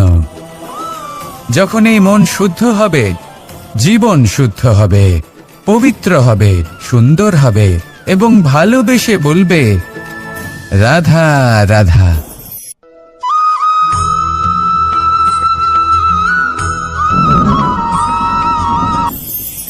আপনারা সবাই একটা গাছের পাতাকে দেখুন। যতক্ষণ পর্যন্ত ও গাছের সাথে, মানে গাছের ডালের সাথে জুড়ে থাকে, সে সবুজ থাকে, বাতাসের সাথে সে নড়তে থাকে। যতক্ষণ পর্যন্ত ও সূর্য থেকে পাওয়া রশ্মির শক্তি গাছে পৌঁছে দেয় ততক্ষণ ও ডালের সাথে যুক্ত থাকে। কিন্তু যখন সেই পাতা শুকিয়ে যায় তখন তার কোনো গুরুত্ব থাকে না। সেই পাতা গাছের ডালে এবং বৃক্ষের কাছে বোঝা হয়ে থেকে যায়। এবং এমন এক সময় আসে যখন সেই ডালটি শুকনো সেই পাতাকে পরিত্যাগ করে। এটাই আমরা এই প্রকৃতিতে দেখি এবং এটাই হলো সত্য। আর এটাই আমাদের জীবনে খুব বড় একটা শিক্ষা। যদি আপনিও নিজের জীবনে নিজের আপনজনদের কাছে বোঝা স্বরূপ হয়ে দাঁড়ান, তাহলে তারা আপনাকে যতই ভালোবাসুক না কেন, ওনারা যদি নাও চান তাহলেও এমন এক দিন আসবে যখন আপনার আপনজন আপনাকে পরিত্যাগ করবে। সেই জন্য সবসময় আত্মনির্ভর হয়ে ওঠার চেষ্টা করুন। নিরন্তর পরিশ্রম করতে থাকুন, কারোর উপর বোঝা হয়ে থাকবেন না, বরং তার সাথে মিলে দায়িত্ব পালন করুন। এমনটা করবেন তাহলে আপনার সম্মানও বজায় থাকবে এবং সম্পর্কের মধ্যে আপনার মূল্যও বজায় থাকবে। আসুন আর আমার সাথে ভালোবেসে বলুন, রাধা রাধা।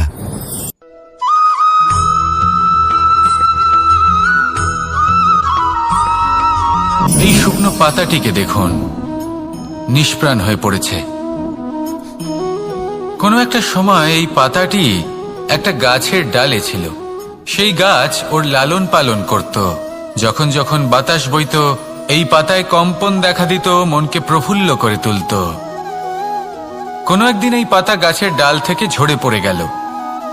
নিঃসন্দেহে ও নিজের স্বাধীনতা পেল, কিন্তু আস্তে আস্তে শুকিয়ে গেল, নিষ্প্রাণ হয়ে গেল।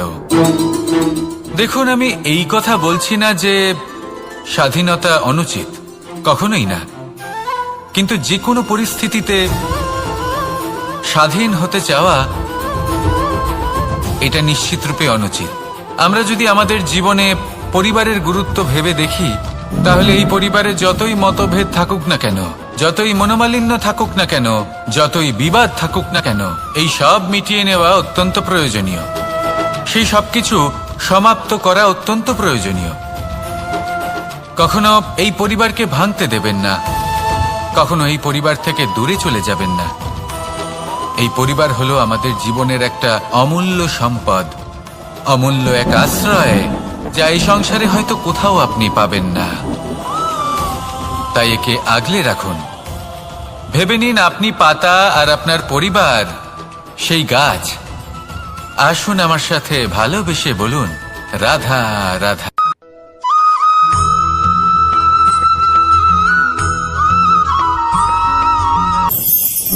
প্রেম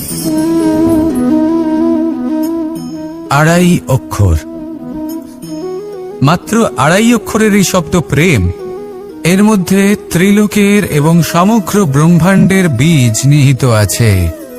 এমন কি আছে যা এই প্রেম করতে পারে না? যেখানে শক্তি এবং বিদ্যা প্রয়োগ করে আপনি কিছুই করতে পারবেন না, সেটাও প্রেম দ্বারা অর্জন করা সম্ভব। প্রেম চাইলে পাথরেও ফুল ফোটাতে পারে। প্রেম চাইলে ন্যাড়া পাহাড়ের বুক চিরে নদীপথ তৈরি করতে পারে। চাইলে নিরক্ষর ব্যক্তিকে সংসারের শ্রেষ্ঠ জ্ঞানী করে তুলতে পারে। শুধুমাত্র এই প্রেমের জন্য সবার দুষ্ট কানাই ঘনশ্যাম হয়ে উঠেছিল। শুধুমাত্র এই প্রেমের টানেই ত্রিলোকের স্বামী দ্বারকাধীশ নির্ধন সুদামার পদসেবাও করেছিলেন। এই প্রেম হলো সংসারের সবথেকে বড় শক্তি। এই সংসারের আধার হলো প্রেম। এমন কিচ্ছু নেই যা এই প্রেমের পক্ষে সম্ভব নয়। যেখানে বিদ্যা এবং শক্তি সাহায্য করতে পারে না, সেখানে এই প্রেম আপনাকে জয়ী করে দিতে পারে। তাহলে আসুন আর আমার সাথে ভালোবেসে বলুন, রাধা রাধা।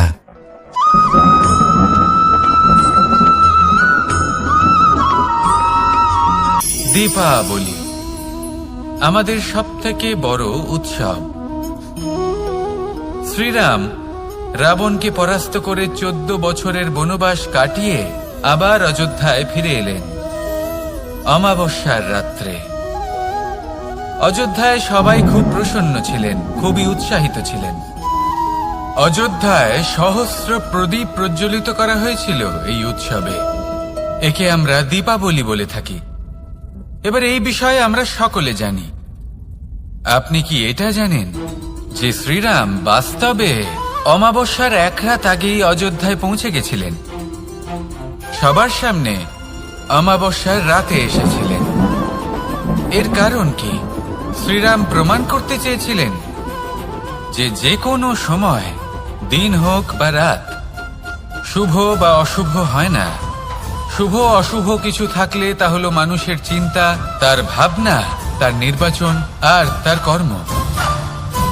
নিজেই দেখে নিন, শ্রীরাম শুভ কাজ করে ফিরেছিলেন এবং অমাবস্যার মতো গভীর এক রাত্রিকেও দীপাবলিতে পরিবর্তিত করেছিলেন। এমনটাই যদি আমরা করতে পারি, তাহলে এমন কোন গৃহে যান যেখানে অসহায় ব্যক্তি রয়েছেন, যা অন্ধকারাচ্ছন্ন, আর সেখানে প্রকাশ প্রজ্বলিত করুন। প্রকাশ সহায়তার, প্রেরণার, আশার।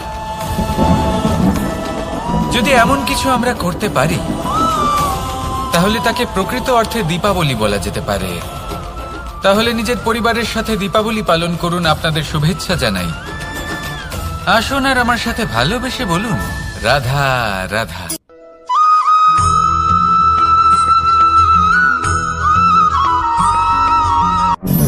মানুষের এই জীবন, মানুষ জন্ম নেয়, একটা নির্দিষ্ট সময়ের পরে এই সংসার ত্যাগ করে চলেও যায়। এবার শুধু এটাই আবশ্যক নয় যে এই জীবনকালকে আপনি যাপন করবেন, শুধু এটাই গুরুত্বপূর্ণ নয়। আবশ্যক এবং গুরুত্বপূর্ণ হলো এটা যে এই জীবনকালে আপনি এমন কিছু করেন যাতে এই সংসারের মঙ্গল হয়। যাতে এই সংসার আপনাকে মনে রাখে, আপনার থেকে প্রেরিত হয়, আপনার মতো হতে চায়। প্রত্যেক বছর আপনার জন্মতিথির অপেক্ষা করে, এমনভাবে আপনার জন্মদিন পালন করে যাতে সেটা মহোৎসবের আকার ধারণ করে। এবার এই জন্মদিন এমনি এমনি মহোৎসবে পরিণত হয় না। তখন হয় না যখন কোনো ব্যক্তি রাজার রূপে বা কোনো গোয়ালার রূপে জন্মগ্রহণ করে। তখন পরিণত হয় যখন একজন মানুষ জন্মগ্রহণের পরে এই সংসারকে কোনো শিক্ষা দিয়ে যান, কিভাবে একজন মানুষ গোয়ালা থেকে রাজা হতে পারে, কিভাবে একজন মানুষ অসত্য থেকে সত্যের পথে চলতে শুরু করেন, অধর্ম থেকে ধর্মের পথে চালিত হতে পারেন, কিভাবে অন্ধকার থেকে প্রকাশের দিকে যেতে পারেন, কিভাবে নিজের আত্মাকে পরমাত্মার সাথে মিলিত করতে পারেন। তা সে রামনবমী হোক বা জন্মাষ্টমী হোক, তাদের জীবনের সাথে জড়িত প্রত্যেক মুহূর্ত একটা পরবের আকার ধারণ করে। তাহলে আপনিও এইভাবে নিজের জীবন যাপন করতে থাকুন। এই সংসারে শুধু ভালোবাসা বিতরণ করুন, কিছুটা এমনভাবে বিতরণ করুন যাতে আপনি এই সংসার থেকে চলে যাওয়ার পরেও এই সংসারে আপনি শুধুই ভালোবাসা বিতরণ করতে পারেন। যদি আপনি এরকম করেন, সংসারকে প্রেরণা দেন, তাহলে আপনার জীবনও রাধা কৃষ্ণের প্রেমের মতোই অলৌকিক এবং দৈব হয়ে উঠবে। আসুন আর আমার সাথে ভালোবেসে বলুন, রাধা রাধা।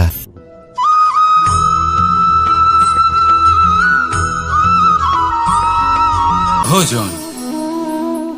এই সংসারে যেই হোক না কেন, কোনো মানুষ হোক, কোনো প্রাণী হোক, কোনো কীট হোক বা কোনো বনস্পতি হোক, প্রত্যেকের জন্য ভোজন অতি আবশ্যক।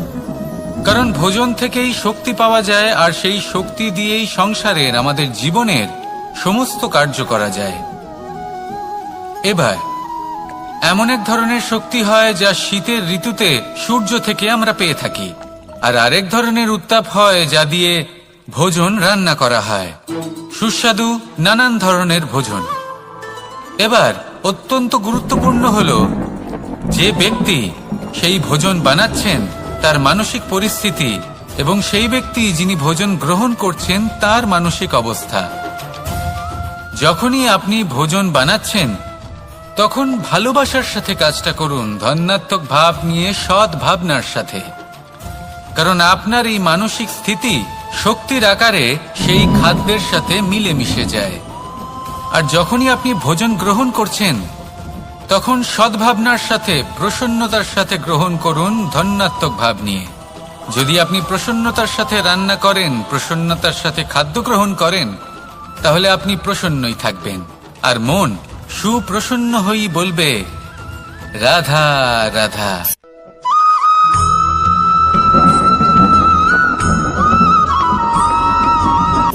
কথায় আছে সংসারে নাকি সকল রোগের ওষুধ আছে। যদি আপনি নিজের শরীরকে ভালোবাসেন তাহলে ব্যায়াম করুন, যদি নিজের নিঃশ্বাস প্রশ্বাসকে ভালোবাসেন তাহলে প্রাণায়াম করুন, যদি আপনি নিজের আত্মাকে ভালোবাসেন তাহলে ধ্যান করুন। কিন্তু যদি আপনি নিজের জীবনকে, পরমাত্মাকে ভালোবাসেন তাহলে সকলকে ভালোবাসতে থাকুন। এই ভালোবাসা অত্যন্ত গুরুত্বপূর্ণ এবং আবশ্যক। ভালোবাসার থেকে ভালো না কোনো ওষুধ আছে, না আছে কোনো আসন। এর থেকে ভালো না কোনো ব্যায়াম আছে, আর না কোনো প্রাণায়াম। এই ভালোবাসা বড় বড় সমস্যারও সমাধান করতে পারে। ভালোবাসা বড় বড় বিপদকে আপনার থেকে দূর করতে পারে। এই ভালোবাসাই আপনাকে জীবনে বাঁচতে শেখায়, কারণ ভালোবাসাই হলো জীবনের আসল সত্য। তাহলে আসুন আর আমার সাথে ভালোবেসে বলুন, রাধা রাধা।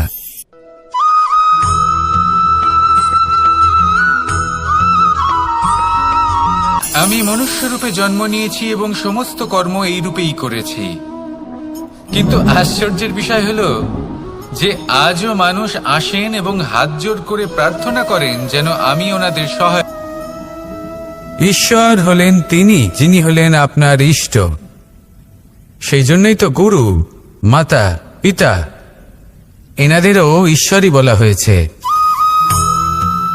যাদেরকে আমরা ঈশ্বর বলে মনে করি, যারা আমাদের ইষ্ট, তারা আমাদের একটি পথ দেখান, একটি দিকে চালিত করেন। সেই পথে চলে আপনি শুভ কর্ম করতে পারেন। আর যখন কোনো ব্যক্তি তার ঈশ্বরের আদেশ পালন করেন, তখন সে নিজে থেকেই শুভ পথে অগ্রসর হয়ে যান। বেশ কয়েকজন মানুষ ঈশ্বরের ওপর আস্থা রাখেন এবং ভাবেন যে অনুচিত কোনো কাজ করা উচিত নয়, ঈশ্বর দেখছেন।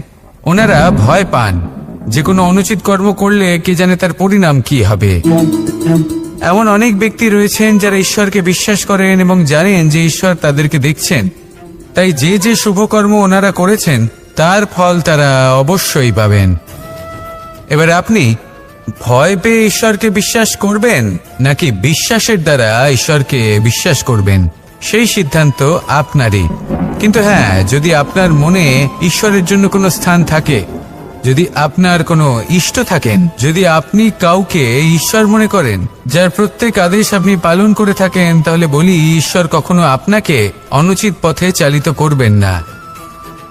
আসুন আমার সাথে ভালোবেসে বলুন, রাধা রাধা।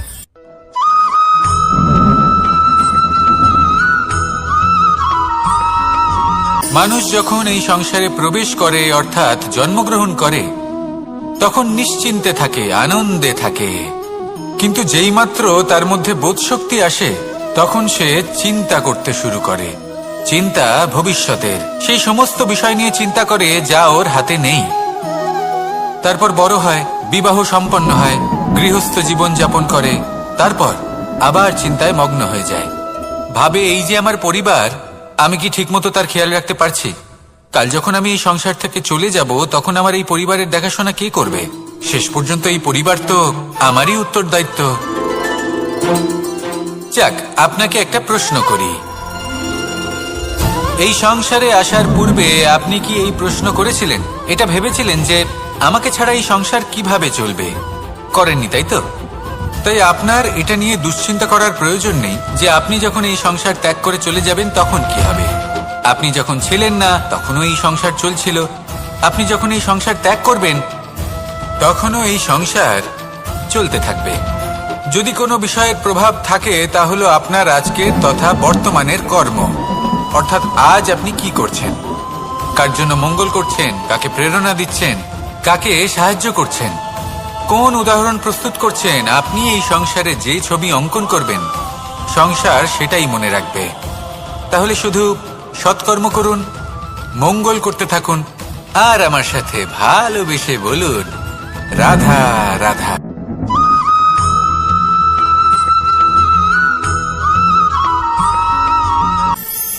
কথায় আছে যে স্বপ্ন এবং লক্ষ্য হলো একটি মুদ্রারই দুটি দিক। যতক্ষণ না স্বপ্ন দেখছেন, ততক্ষণ বুঝবেন কি করে আপনার লক্ষ্য কি? স্বপ্ন দেখে যদি নিজের লক্ষ্য বুঝতে পারেন, সেটা পেতে চান, তবেই সেটা লাভ করতে পারবেন। কিন্তু স্বপ্ন এবং লক্ষ্য, এই দুইয়ের মধ্যে একটা ভারসাম্য রয়েছে, যেটা বজায় রাখা প্রয়োজনীয়। একে আমরা বলে থাকি পরিশ্রম। দেখুন, যদি আপনি স্বপ্ন দেখতে চান, তাহলে পরিশ্রম ত্যাগ করে নিদ্রা লাভ প্রয়োজন।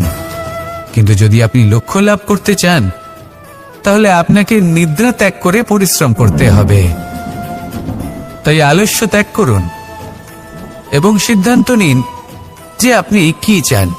আপনার জীবনের এই তুলাদণ্ডে স্বপ্নের পাল্লা ভারী হওয়া প্রয়োজন নাকি লক্ষ্যের? আমার মতে এই দুইয়ের মধ্যে যদি ভারসাম্য বজায় রাখেন, তবে পথ নিজে থেকেই সামনে আসবে। শুধু সেই পথে অগ্রসর হতে থাকুন এবং আমার সাথে ভালোবেসে বলুন, রাধা রাধা।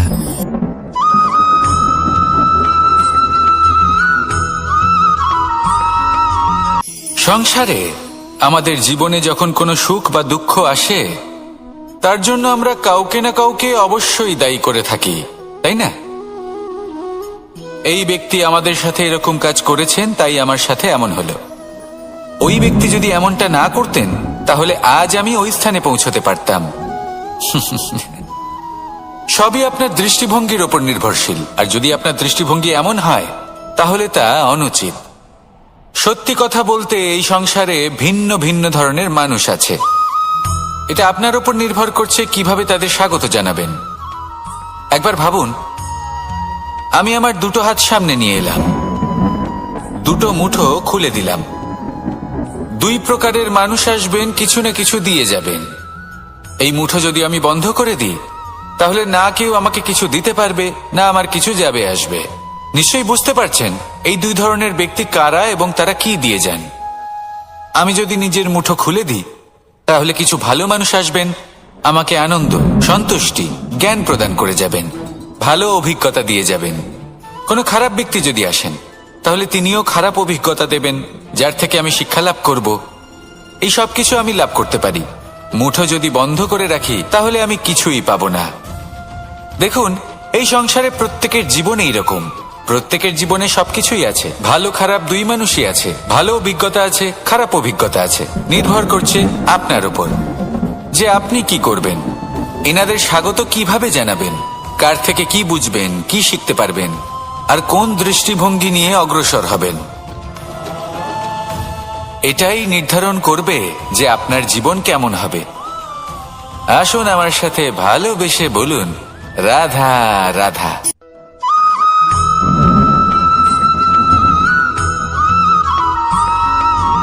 আমরা যখনই কোনো যাত্রায় যাব বলে মনে করি, তখনই আমরা প্রস্তুত থাকি আসন্ন বিপদের জন্য বা সংকটের জন্য। যেমন যদি আমাদের মনে হয় যে আজকের পরিবেশ খুব ঠান্ডা হবে, তাহলে আমরা গরম বস্ত্র ধারণ করি বা সেটাকে সাথে নিয়ে যাই। যদি মনে হয় যে বৃষ্টি হতে পারে বা বৃষ্টি হয়ে চলেছে, আমরা দেখছি, তাহলে আমরা একটা ছাতা সাথে নিয়ে নিই। আমরা প্রস্তুত থাকতে চাই এবং এটাই উচিত, এবং সেই কারণেই আমরা যাত্রায় সাফল্য লাভ করি। কিন্তু যদি আমরা কথা বলি জীবনযাত্রা নিয়ে, যা কিনা সব থেকে বেশি গুরুত্বপূর্ণ, তাহলে তার জন্য আমরা পূর্ণরূপে প্রস্তুত থাকি না। আশেপাশের মানুষ, এই সমাজ, আমাদের সাথী, আমাদের মিত্ররা যে কোনো মুহূর্তে বদলে যেতে পারেন। সেই জন্য আমরা নিজেদেরকে কখনো সাবধান করি না, কখনোই নিজেদের প্রস্তুত করি না।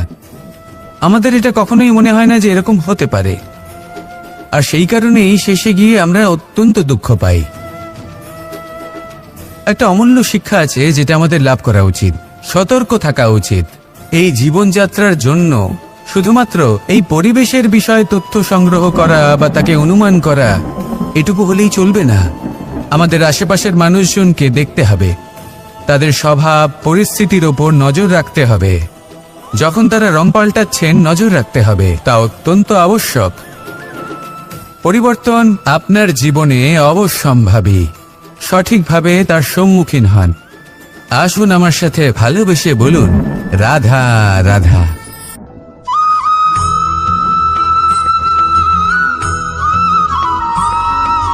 জীবনে যখন কোনো ব্যক্তি নিজের লক্ষ্য প্রাপ্তির জন্য নিরন্তর পরিশ্রম করতে থাকেন, চেষ্টা করতে থাকেন, তখন তিনি কষ্ট অনুভব করেন। কখনো শারীরিক কষ্ট, কখনো মানসিক কষ্ট। এবার উনি এটা ভাবতে থাকেন যে আমি কি উচিত করছি নাকি অনুচিত করছি। কারণ অন্যদিকে এমন একজন ব্যক্তিও আছেন যিনি একদমই পরিশ্রম, চেষ্টা করছেন না। তিনি মদিরা পান করেন, বিলাসিতায় জীবন কাটান, অলস প্রকৃতির হয়ে ওঠেন, নিদ্রাতে বিলীন হয়ে থাকেন আর ভাবেন যে তিনি সুখ লাভ করছেন। কিন্তু এরকম কেন হয়? কারণ যখন আমরা সৎ পথে থাকি, উচিত পথে চলি, লক্ষ্য প্রাপ্ত করার জন্য চেষ্টা করতে থাকি, তখন আমাদের ভেতরে থাকা নেতিবাচক শক্তি এবং পাপ এই দেহকে ত্যাগ করে দেয়। আর এই অনুভূতিটাই আমাদের দুঃখের অনুভূতি দেয়, কষ্ট দেয়। এবার সেখানে যদি আমরা কুপথে চলি, অনুচিত পথে চলতে থাকি, তাহলে আমাদের ভেতরে থাকা পুণ্য এবং ধনাত্মক শক্তি আমাদের দেহ ত্যাগ করে দেয়। আর এই অনুভূতির কারণেই আমরা সুখ অনুভব করি।